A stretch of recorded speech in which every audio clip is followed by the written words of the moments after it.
நம்முடைய இந்திய நாடு என்பது பல்வேறு மதத்தை பின்பற்றுகிற மக்களும் ஒற்றுமையாக வாழக்கூடிய நாடு. வேற வேற நம்பிக்கைகள், மத நம்பிக்கைகள் இருந்தாலும் அது அவங்களுக்கு சொந்தமானதாக இருக்குமே தவிர மற்றவங்களுக்கு எதிரானதாக இருக்காது. ஏன்னா எல்லா மதமும் அன்பை மட்டும்தான் வலியுறுத்தி சொல்லுது. எந்த மதமும் வேறுபாட்டை போதிக்கிறது இல்லை. அதனாலதான் கழக சிறுபான்மை நல உரிமை பிரிவு சார்பில் நடக்கிற இந்த கிறிஸ்துமஸ் பெருவிழாவுக்கு மத நம்பிக்கையாளர்களும் வந்திருக்கிறாங்க. பேராயர்கள் உட்பட இந்த மேடையை பாருங்க. மயிலம் பொம்மபுரு ஆதீனம் ஸ்ரீ சிவஞான பாலசுவாமிகள், மேனாள் நீதியரசர் என் பாஷா அவர்கள், நாம எல்லோரும் ஒத்துமையா சகோதரர்களாக இருக்கிறோம். இந்த ஒத்துமை உருவாக இன்றைக்கு நாம் கூடியிருக்கிறோம். ஆனால் இந்த ஒத்துமை உருவாகிறத சிலரால் சகித்துக்க முடியல. அரசியல் லாபங்களுக்காக பயன்படுத்தவங்களால மத ஒற்றுமையும் மத நல்லிணக்கத்தையும் ஏற்றுக்க முடியல. அதனாலதான் இந்த ஒற்றுமையும் நல்லிணக்கத்தையும் ஏற்படுத்த பாடுபடுற திராவிட முன்னேற்ற கழகத்தையும் அந்த வகுப்புவாத சக்திகளுக்கு பிடிக்கல. நம்மோட திராவிட மாடல் ஆட்சியில் எல்லா பிரிவு மக்களும் அமைதியா நல்லிணக்கத்தோடு வாழுறாங்க. இதை தடுக்க ஒரு கூட்டம் தவிக்குது. ஆனா உண்மை என்னன்னா, இன்னும் எத்தனை வருஷம் ஆனாலும் அந்த கூட்டத்தால இந்த மண்ணில் நிச்சயமாக வெற்றி பெற முடியாது.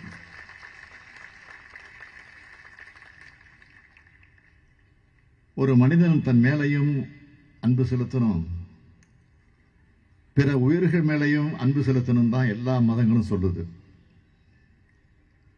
இயேசு கிறிஸ்துவோட போதனைகளும் அப்படித்தான் போதிக்குது.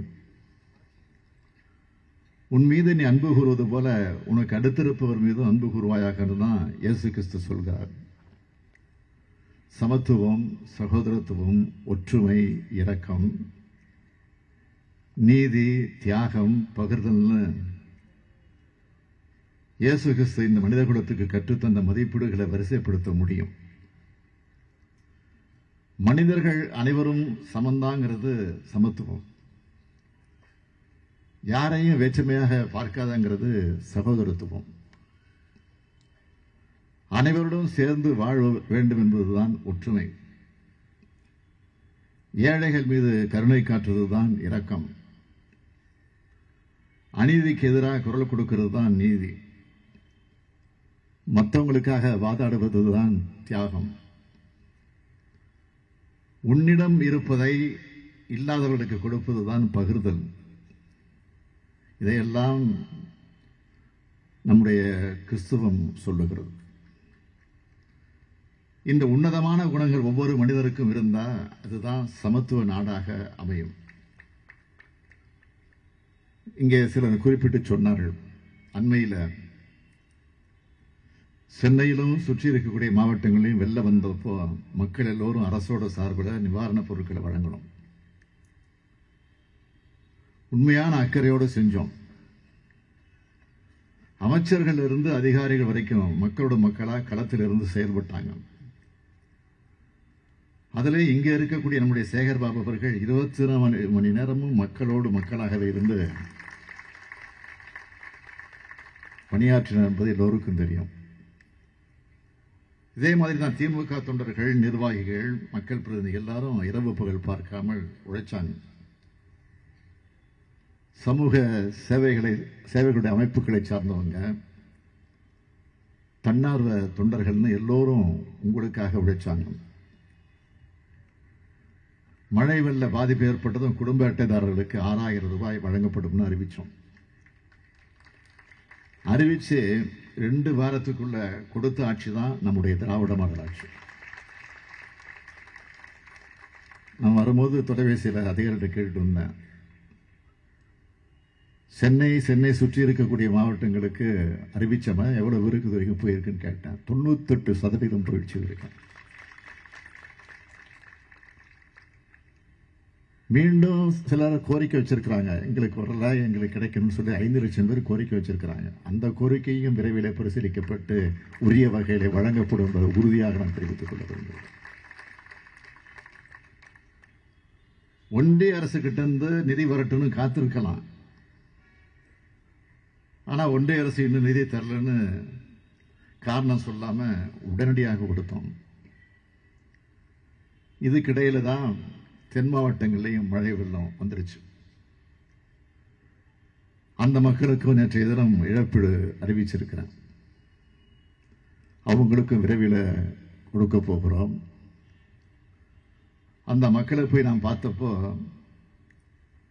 அரசு இயந்திரம் உடனடியாக செயல்பட்டு எங்களை காப்பாத்துச்சுன்னு சொன்னாங்க.